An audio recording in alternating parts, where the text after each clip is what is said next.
this. So what are you waiting for? Enroll now and be a part of the new normal. Be a part of New Era University.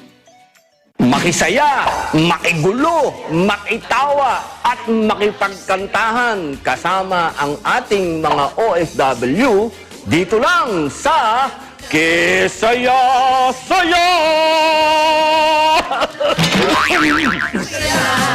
Tumalong, sumigaw, kumanta, sumaya tayong lahat. Kisaya-saya!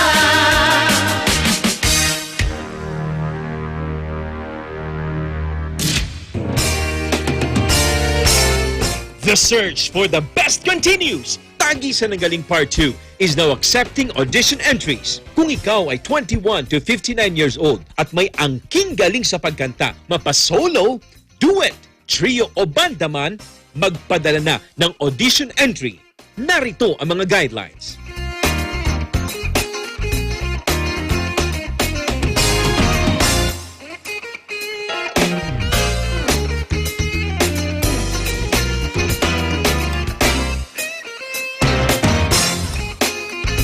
Para makapagpasa ng entry sa singing category, contact Nikki sa 0977-651-95.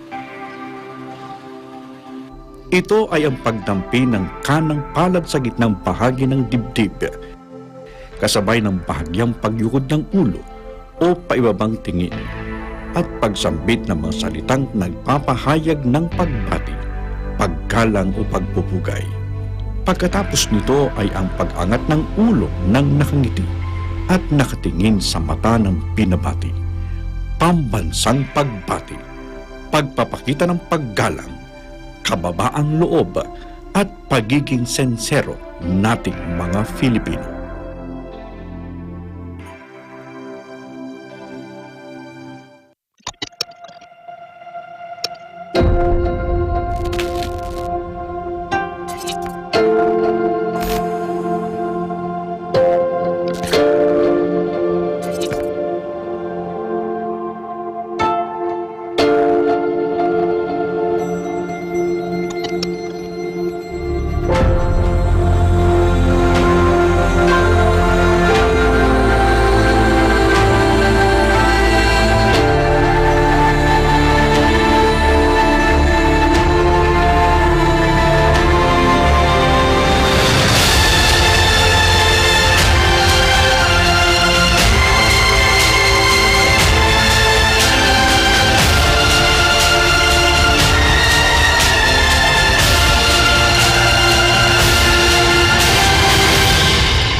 Tamang impormasyon, napapanahon, Ula Batanes hanggang taon-taon. Di lamang sa bansa, kundi maging sa iba't ibang panig ng mundo. Mga balitang makabuluhan, mga panayam sa kinauukulan, subaybayan. Dito lamang sa Net 25.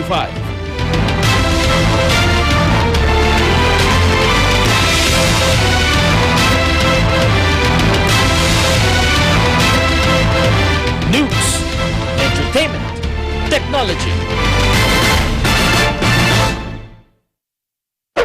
O giliw ko, miss na miss kita.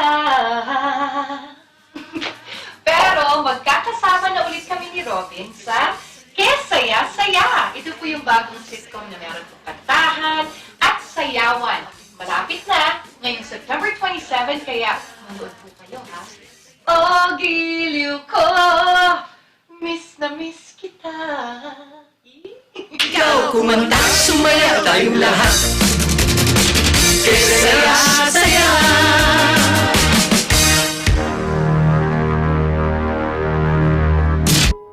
Hello there. Imagine Dami got the virus, and she infected 2 more. And those 2 infected a lot more of people. And it goes on until it became an epidemic. But what if Demi stayed at home? Then those two wouldn't have contracted the virus. Then those people would have not been infected. This is not just your battle, it's everyone's, and you can be a huge help. Follow social distancing, or better yet, stay at home.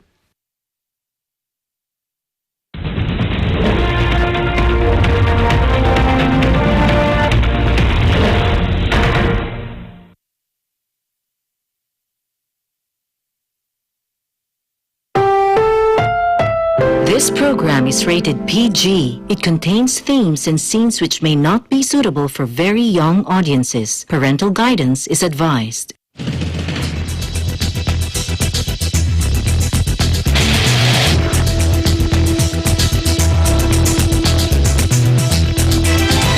We're working to connect a region of over 600 million bridges between our lands.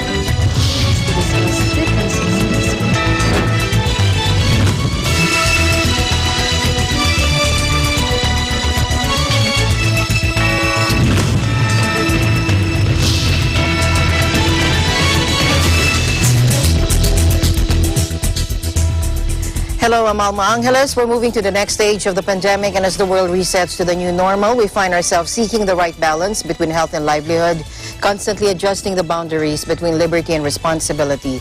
On today's headlines.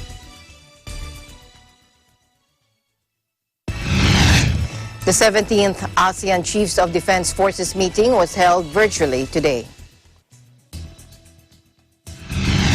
Thai lawmakers delayed a decision on constitutional reform, sparking anger among protesters outside Parliament, demanding changes to the kingdom's military scripted charter and reform of the unassailable monarchy. Malacanang reminded tourists planning on visiting Boracay Island to comply with the test before travel policy as a preventive measure against COVID-19. And the coronavirus pandemic is taking a heavier toll on jobs than previously feared, according to the UN ILO, with hundreds of millions of jobs lost and workers suffering a massive drop in earnings.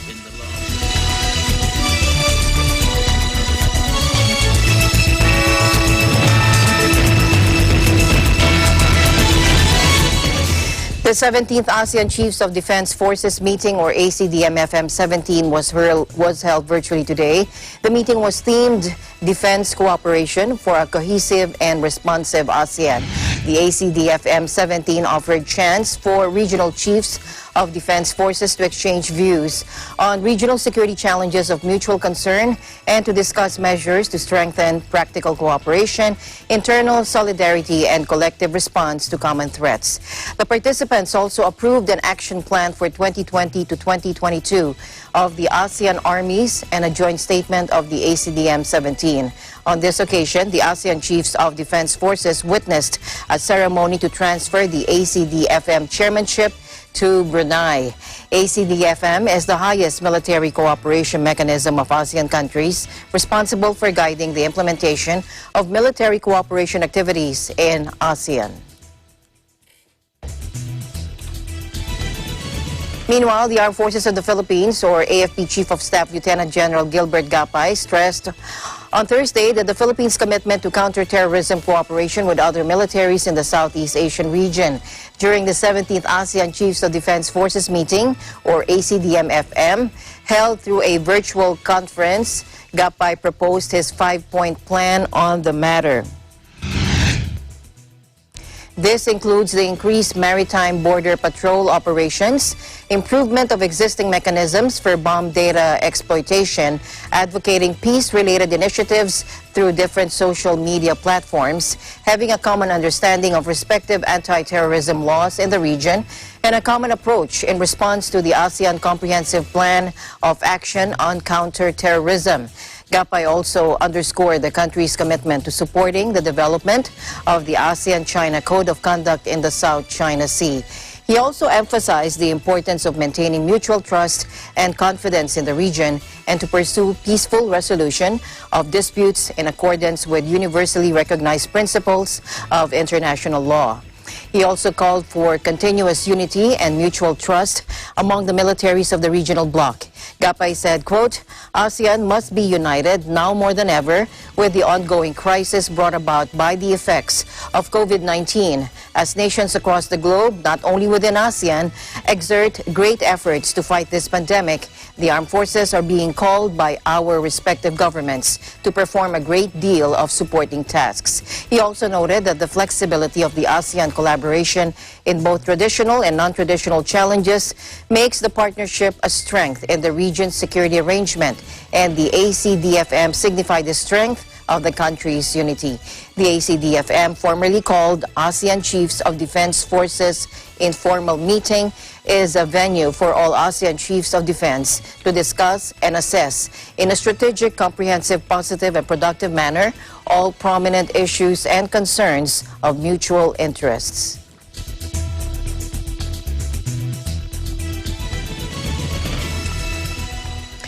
Thousands of foreign laborers are hoping to return to Vietnam, and Vietnam's Minister of Trade and Industry says their GDP grew by 300%. Joining us live from Vietnam, here's Chriselle Yacuna.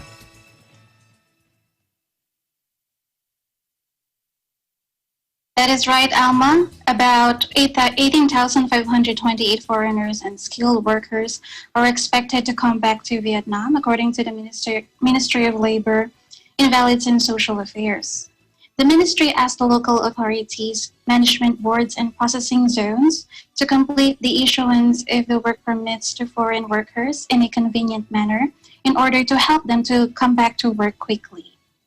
Vietnam on March 22 suspended the entry of all foreign visitors, including those with visa exemption certificates, in a bid to contain the COVID-19 pandemic. Subsequently, it suspended all international flights by March 25, effectively locking out visitors and business professionals for Vietnamese nationals returning on special repatriation flights. Now, Vietnam's government, however, has allowed diplomats, officials, business experts, managers, and high-skilled workers and students to come to Vietnam, provided they meet the necessary requirements. Now, we know that many of our kababayans and OFWs want to come back to Vietnam, or at least some of the aspiring OFWs who would want to work in Vietnam in the near future as teachers and factory workers. So here is the procedure. Foreign employees that want to enter Vietnam should ensure they have a sponsor who can assist the employee in obtaining the necessary paperwork and communicate any changes to them. Since the authorities have not specified any time limit for processing, employers should obtain all the necessary approvals and documents as far ahead as possible so that any delays are limited. The employer is required to submit a letter to the local provincial's People's Committee with specific details about the employee job details as well as their travel plans. And then the local provincial People's Committee is then expected to make a decision and then submit to the request to Vietnam's Immigration Department.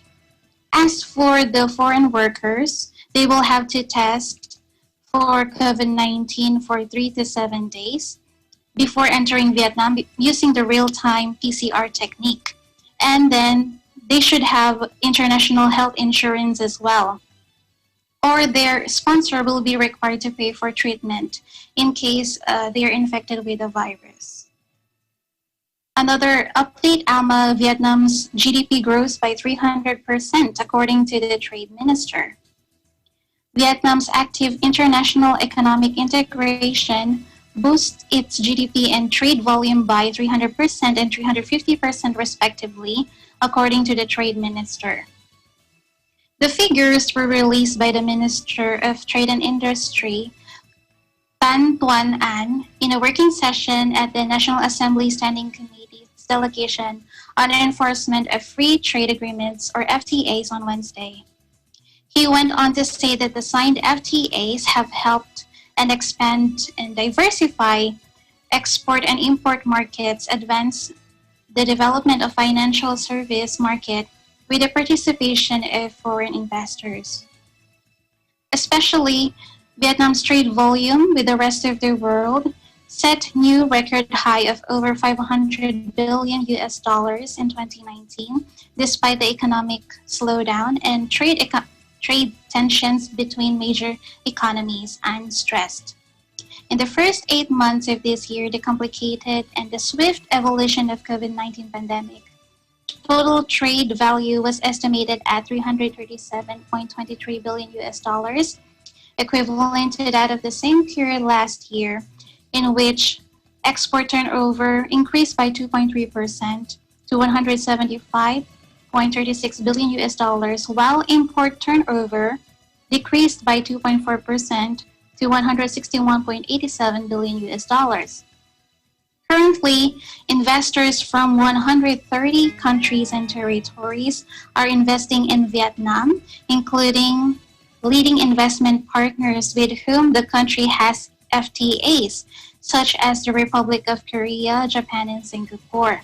Beyond economic benefits, the FTA commitments have helped Vietnam build up an increasingly transparent and open investment climate in line with international practices, creating long-term confidence for foreign investors and firms.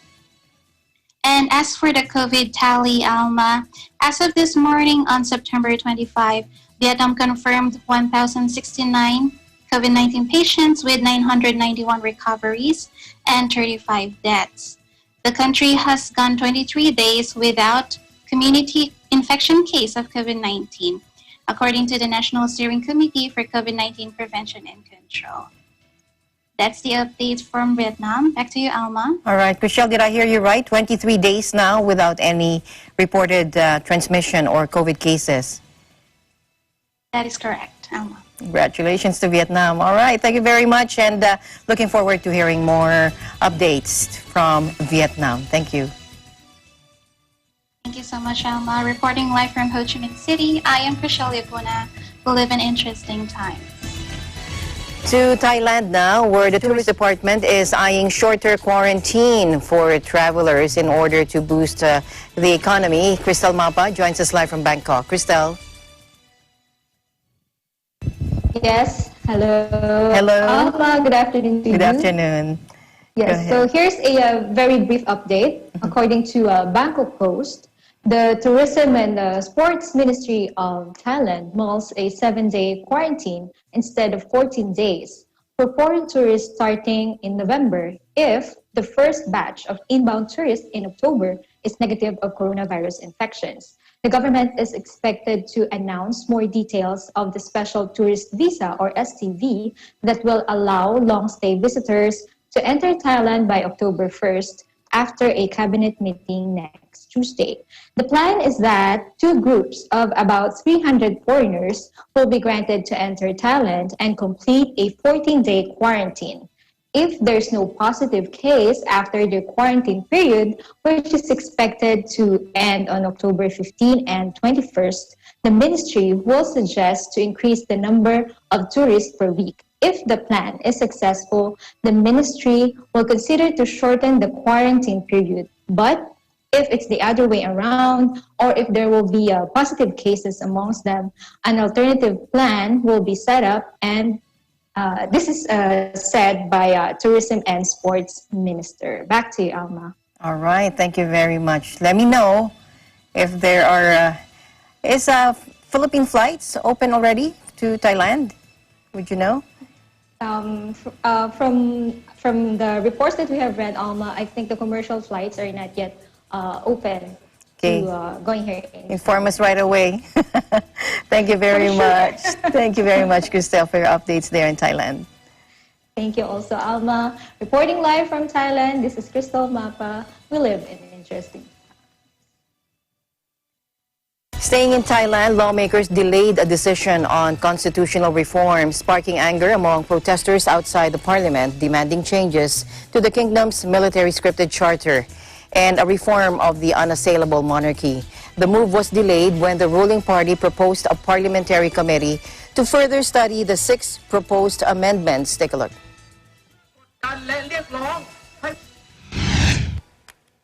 เห็นได้แล้วว่าต้องการยืดเวลาลมหายใจของระบอบเผด็จการออกไปอีกเป็นการกระทำที่น่ารังเกียจเป็นการกระทำที่ทุเรศเรารับไม่ได้และเราจะเคลื่อนไหวยกระดับต่อไปแน่ถ้าเกิดวันนี้เป็นอย่างนั้นจริงๆIt's in our fight that we want a new constitution that came from the people, for the people, not for the dictator. Now, lawmakers had been expected to vote on setting up a draft reform committee in response to the pro-democracy movement that mobilized around 30,000 demonstrators last week, the largest show of force in the kingdom since the 2014 coup. Among the more than 1,000 protesters outside Parliament, organizer Sept said the government was attempting to buy time with the move. The movement, which students claim is leaderless and inspired by Hong Kong's pro-democracy protesters, is also calling for Prime Minister Prayut Chan-o-cha, a former army chief who masterminded a 2014 coup, to resign and for the government to stop harassment of political opponents. Thailand's monarchy is protected by one of the world's toughest royal defamation laws. But some activists are also calling for these to be repealed as well. Malaysian Opposition Chief Anwar Ibrahim said he had formidable support from MPs to form a new government. However, Prime Minister Muhyiddin Hassan insisted he remained the country's legitimate leader. Now, Malaysia has been in turmoil since an alliance that swept to power in 2018, which was headed by Mahathir Mohamad and included Anwar, collapsed in February amid bitter infighting. Now, the Prime Minister Muhyiddin Yassin became the premier at the head of a coalition backed by a scandal-plagued party which had been ousted at the polls 2 years earlier, but with only a wafer-thin majority in parliament. Now, speaking at a press conference in Kuala Lumpur, veteran politician Anwar, who has long sought to become prime minister, said he now had the backing of enough MPs to form the government and oust Muhyiddin. However, there were immediately doubts over his claim as he did not reveal how many MPs were backing him or which parties they were from. A government must command the support of a majority of the 222 MPs in Parliament. Anwar's move came ahead of a weekend elections for the legislature in the eastern state of Sabah, which will be a major test of the current government's popularity. Muhyiddin's administration has had the difficult task of leading Malaysia through the coronavirus pandemic, with the economy suffering its worst contraction in more than 20 years in the second quarter amid a strict lockdown. But restrictions have been eased and authorities have won praise for their handling of the outbreak, which has been relatively small. Muhyiddin received a 69% approval rating in a survey earlier this month. 7 Cambodian activists have been handed jail sentences for treason over comments posted online supporting an exiled opposition figure, according to their lawyer, defending or deepening the kingdom's crackdown on dissent. Sam Rainsy, who has lived in France since 2015 to avoid prison for convictions, he says are politically motivated and has promised to return to Cambodia. But an attempted homecoming in November was thwarted by strongman Prime Minister Hun Sen, who labeled it a coup attempt and sent out arrest warrants to neighboring countries. The opposition activists accused of posting supportive messages last year about Rainsie's return were this week sentenced on charges of treason in eastern Tubong Komong province, according to lawyer Sam Sokong. 4 in hiding were sentenced to 7 years in absentia with warrants issued for their arrest, while another activist given the same sentence is already in prison. 2 other opposition activists charged with treason were given 5-year suspended sentences and would not have to serve out their jail terms, according to the lawyer. The pair have since defected to the ruling party. Now, the United Nations says Cambodia has arrested 24 human rights campaigners since late July. Now, those detained include opposition activists, environmental campaigners, and rappers whose songs discussed social issues. Government spokesman Pai Si-pan defended the government's crackdown, saying the arrests were to prevent chaos and to ensure order and regularity of people's lives.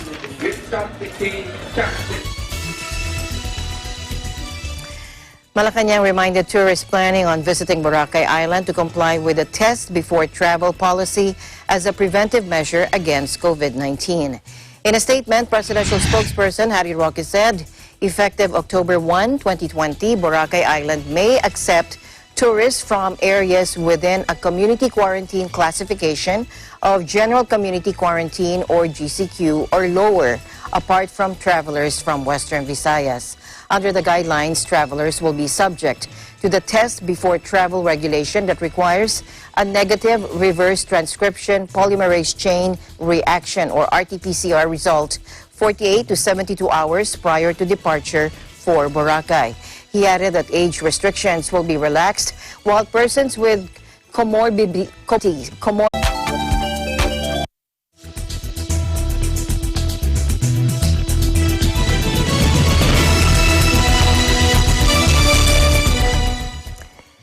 Prime Minister Nguyen Xuan Phuc has ordered authorities at all levels to continue sustaining vigilance in a bid to protect Vietnam's achievements in COVID-19 and to boost economic recovery in his latest guidelines for prevention and control.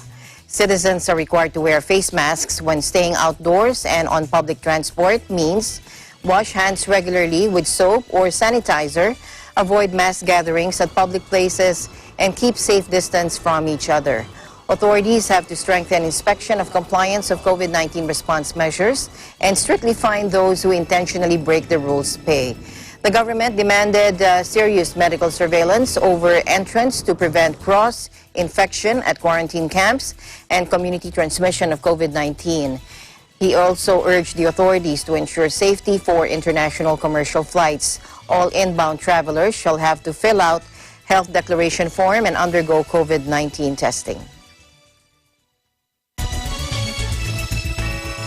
In the Philippines, the Bureau of Customs activated a new color lane, the Orange Lane, for medium-risk to high-risk cargoes in a bid to enhance trade facilitation while strengthening border protection and revenue collection. This is in addition to the green, yellow, and red lanes. Orange tag shipment shall pass through the X-ray scanning, and once the image is found to be suspicious, it shall be subjected to physical examination. On the other hand, goods declarations tagged red covering high-risk cargo shall be mandatorily subject to both X-ray scanning and physical examination. The yellow lane is intended for cargoes with low to medium risk, subject to document check, and the green lane for cargoes with no to low risk. The Bureau of Customs, in the activation of a new color lane, is gearing to maximize non-intrusive inspection for an enhanced trade facilitation while ensuring strengthened border protection and revenue collection.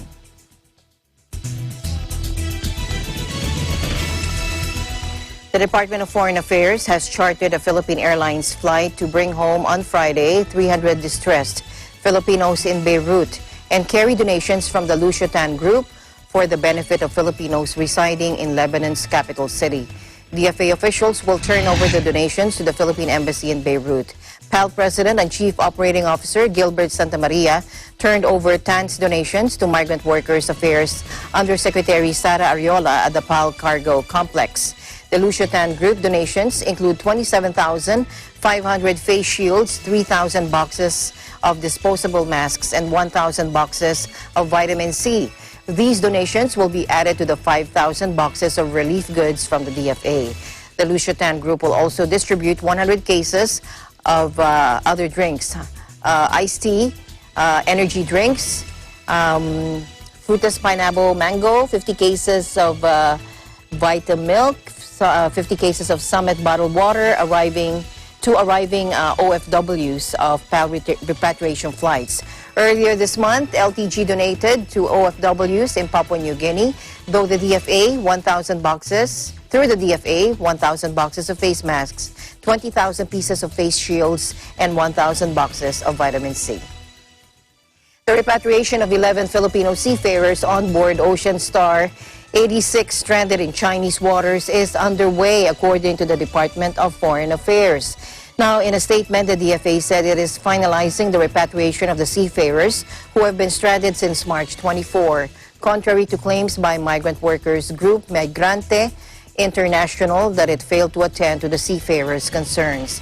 It said a certain J. Cruz sent an email to the Philippine Consulate General in Xiamen on April 22 reporting about the plight of the seafarers. The DFA made contact with the seafarers through an individual identified to be the team leader to determine their working physical and mental conditions. And as requested by the seafarers, the consulate prepared packages containing ready-to-eat food and personal hygiene kit. The consulate also made regular representations to Chinese authorities and ship owners for all Filipino seafarers stranded in the waters off the coast of Fuji. Attack was sentenced to 24 years in prison for terrorism against the People's Administration and illegally fabricating, storing, and trading explosives, according to state media. His son, Nguyen Tan Tan, was sentenced to 3 years in jail, while 18 accomplices will serve from 2 to 18 years. The trial lasted a day and a half. Khan was charged with giving explosives to 2 accomplices who detonated then in a bomb on a motorcycle in front of the police station on the outskirts of the city. The attack came after huge and rare rallies erupted in several cities across Vietnam against a draft law on special economic zones that would grant investors 99-year leases. It sparked fears that China would take over investment zones, igniting popular and deep-seated resentment against Vietnam's powerhouse neighbor. Weapons and explosives are not widely available in Vietnam, and violent politically linked attacks are rare. In other news, the UN Secretary General made an unequivocal case for strengthening multilateralism and building trust among the countries of the world in the face of the devastating coronavirus pandemic, which has exposed gaps on multiple fronts.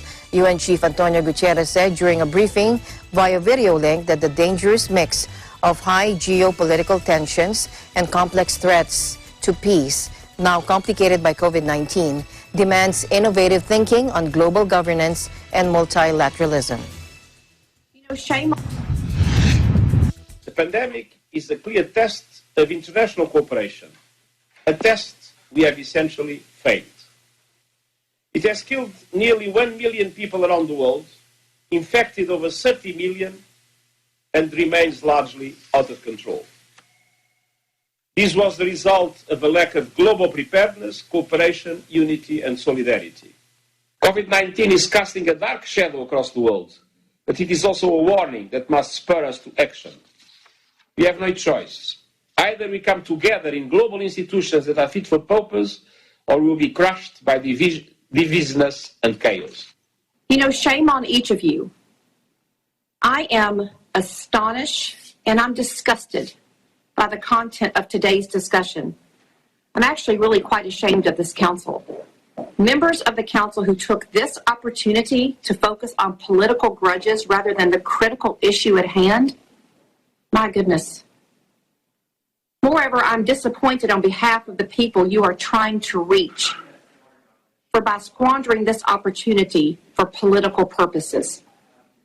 President Trump has made it very clear we will do whatever is right, even if it's unpopular, because let me tell you what, this is not a popularity contest.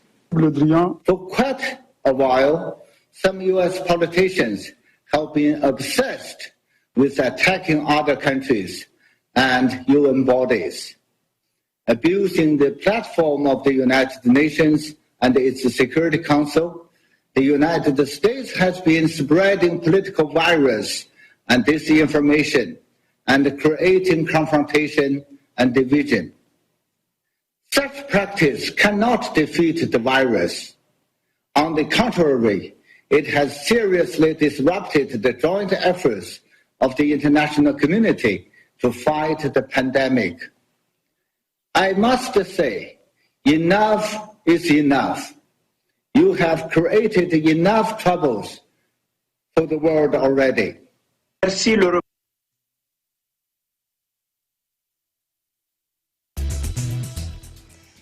The coronavirus pandemic is taking a heavier toll on jobs than previously feared, the UN said, with hundreds of millions of jobs lost and workers suffering a massive drop in earnings. In a fresh study, the International Labour Organization found that by the mid-year point, Global working hours had declined by 17.3% compared to last December, equivalent to nearly 500 million full-time jobs. We estimate that the global loss in working hours in the first 9 months of 2020 has been considerably larger than we estimated in the last 5th edition of the Monitor that was issued at the end of June.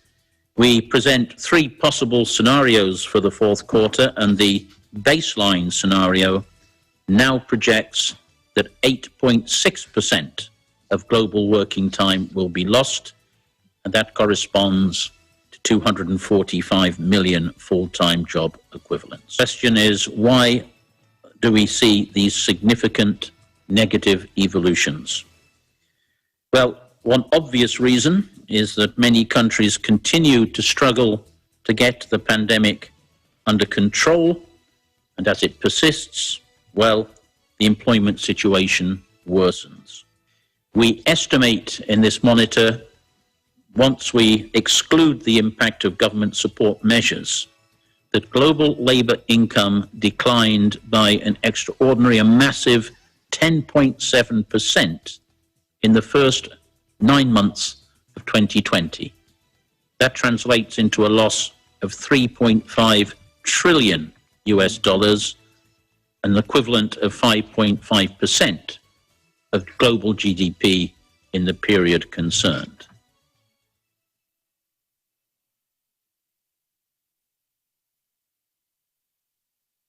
ASEAN in Focus will be right back.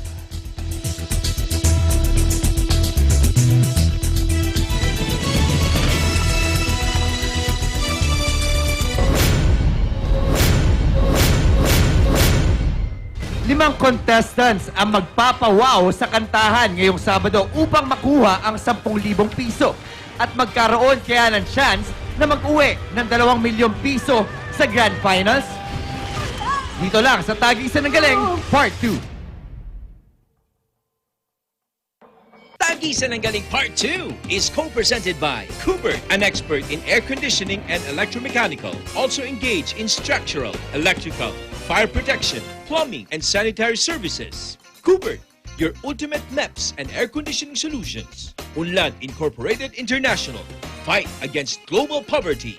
Canrib Corporation, your ventilation and air conditioning specialist. Our sponsors, BDO, we find ways. JRC Industrial Sales, RS Square Variables Incorporated, your trusted UPS supplier and UPS maintenance provider in Luzon, Visayas, and Mindanao. RJK Services Manpower Agency Corporation, Robis Builders, Villa Cáceres, Chris Rack Enterprises, Victory Carpentry, DOP Asiatic Pest Control Services, and AUB Aspire for the Future, in partnership with New Era University ETAP, Expanded Tertiary Education, Equivalency and Accreditation Program. Embrace Cafe, we embrace differently abled persons. Oh my goodness! It's good to be back! Orly magtanggol po. Orly for short. OFW at your service. Mabuhay ka, kabayan. Anak! Hello, beautiful. I'm Darius Magtanggol. Papa D po short. Tatay ni Orly, original singer, heartthrob ng cruise ship. Pwede ho ba magtanong? Sino ho ako? Alam ko na ho. Ako nga ho pala si Eva Magtanggol. Misis po ako ni Darius. Makigulo! Makitawa! At makipagkantahan kasama natin ang ating mga OFW dito lang sa Saya!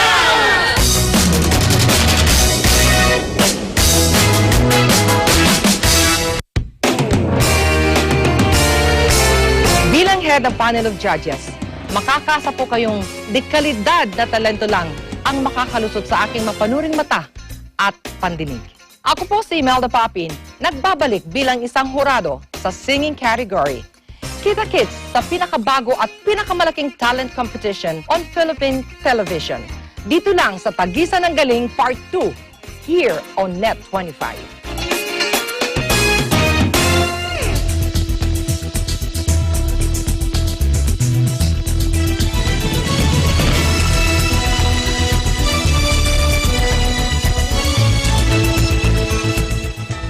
As demands for gold soars during the pandemic, a Singapore exchange is offering mom and pop investors what they say is an easier way to get their hands on the precious metal. Please watch.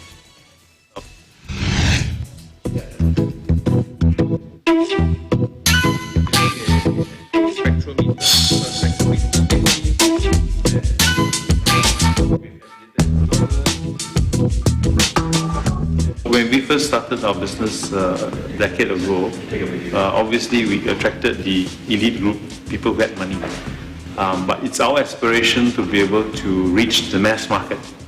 So what we did, our first program was we allowed people to accumulate small pieces, small shops of 1 gram gold bars.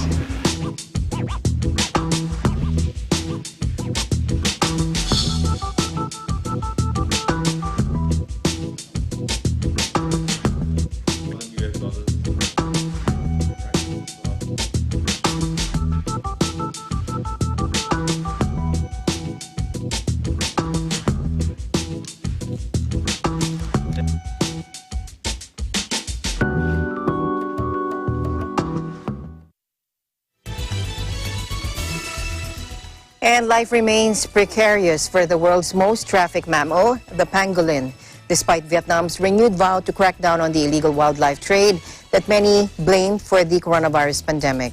Take a look.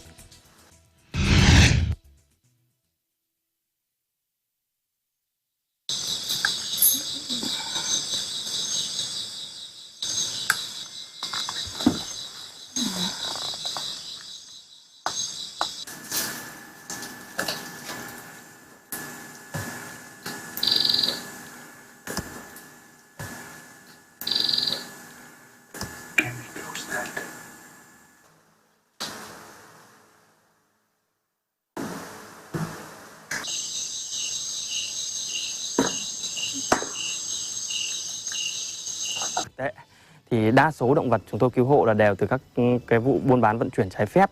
Nó đã được vận chuyển trong một cái quá trình khá là dài ngày, không được cho ăn cho uống, và khi mà động vật về trung tâm thì thường nó rất là yếu.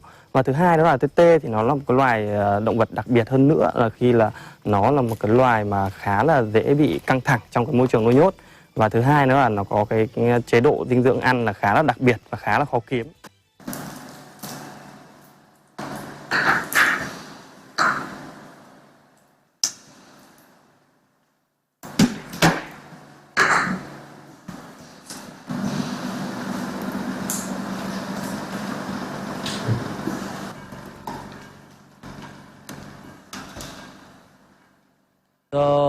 One of the problem is directive haven't solved the issue of the wildlife consumption, and it's still need to work to change the law and put the wildlife consumption as an illegal activity to and people consume the animal in the restaurant could be get trouble or punishment.